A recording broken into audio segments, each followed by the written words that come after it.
Hi folks, welcome to my second Imagician's vlog.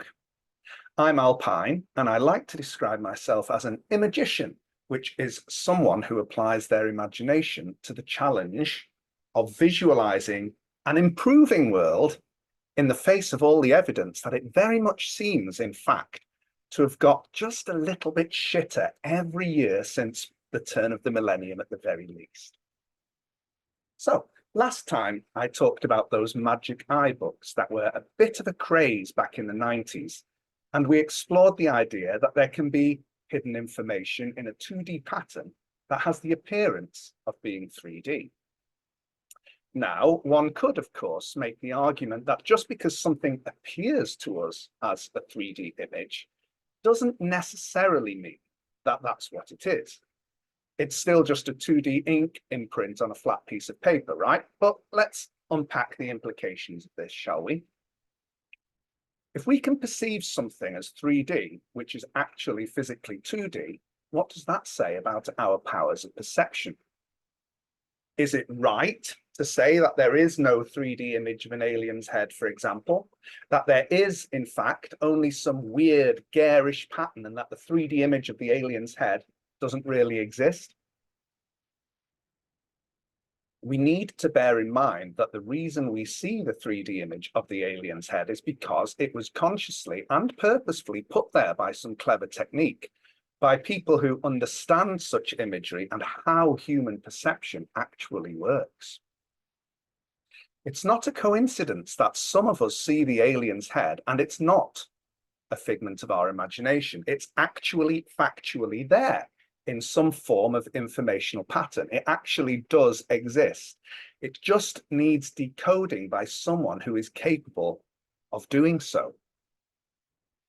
Now, suppose you were one of those clever imagers who make these images, and you were able to print a pattern and superimpose a 3D image within it that only, say, 1% of 1% of the human population were able to perceive. And you didn't even tell them there was a 3D image hidden inside it. You just put the printout on massive billboards all over the world. How many people do you suppose would see the 3D image? How many would even look long enough? And how many of them would be believed or taken seriously if they did see it? And if they told the people around them what they saw? Now imagine one of those people being you. Would you feel special, or would you feel stupid because everybody you respected and looked up to was telling you there's nothing there, nothing to see? You turn on the TV and sexy, immaculately qualified celebrity scientists are telling you that these billboards are exactly what they appear to be on the surface and nothing more. No hidden messages, no clever 3D imagery, just a pretty pattern. You change the channel and your favorite rock star is laughing and sneering publicly at those silly people who claim they can see a hidden 3D image in the billboards. You go on social media and some influencer who got their first 1 million subscribers before they turned 20 and makes more money in a week than you earn in a year taking selfies is mocking those silly people who can see a 3D image in those billboards. Okay, maybe one of these influencers can see it too and is naive enough, or by some miracle brave enough to say so, and it completely ruins their image and their clout. What's to be gained? You might perfectly reasonably reason from going on about it. Better to shut up and keep your head down, right? The trouble is, that person now knows they can see such things, even if they're keeping quiet about it. The fourth wall of collective perception has been broken. Their perceptive cherry, to put it more crudely, has been popped.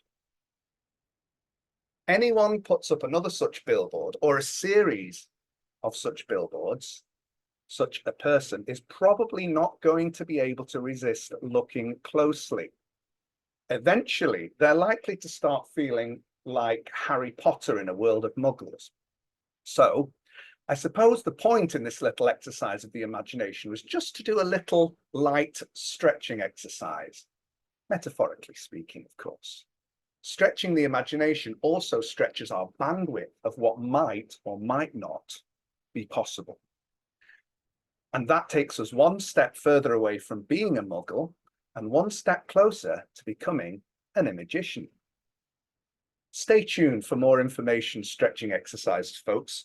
Please feel ever so charmingly harassed to like, share, and subscribe. And if you're going to stretch your imagination, stretch high, folks.